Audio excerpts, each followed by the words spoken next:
Yan, lumambot na te. Wala nang sabi. Pakurot niya te. Ito, pantay natin ah. Masakit. Normal lang. Na. 2023. Normal lang, hindi. Bumitigas te. Narinig mo yung mga nagato? Bumitigas te. Okay na Normal. yan. Sino susunod? So, ibalik ko na siya. Bakit ka ba, te? Yan. Nakabababa lang ng mga Yan. ng mga ugat yan. Tapos, tayo ka muna te. Huwag ka muna nga hakbang. Allen Rosa, Sige. ano po ang pangalan niya? Ayan, sige po. Ilakad mo siya ng normal na lakad lang te. Huwag kang magmadali. Lakad mo siya ng normal. Doon ka tumingin. Doon nakatingin te. Sa dulo doon. Sa dulo, te. Huwag dyan sa dinadaanan mo. Sa inahakbang mo. Te, yung lakad na parang ano. Maganda na siya maglakad.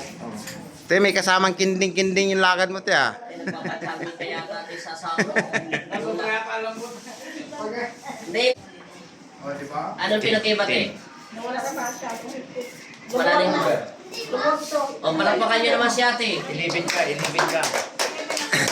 Ano sabi ng mga tao te, sa lugar niyo? Taga saan kayo? Marikina. Ano sabi nila dati na hindi ka naglalakad, hindi ka nakalakad? Wala naman ate. Saan daw ako nagpagamot? Dito. Bali, pinapakita mo yung mga mukha namin pangit doon. Hindi naman po. Katanong sila po eh. Hindi, pinapakita mo nga yung mukha namin. Hindi naman. Sa Facebook namin. Pinapashare ko lang po yung Facebook. Okay na. Pero yung... Thank you, Lord.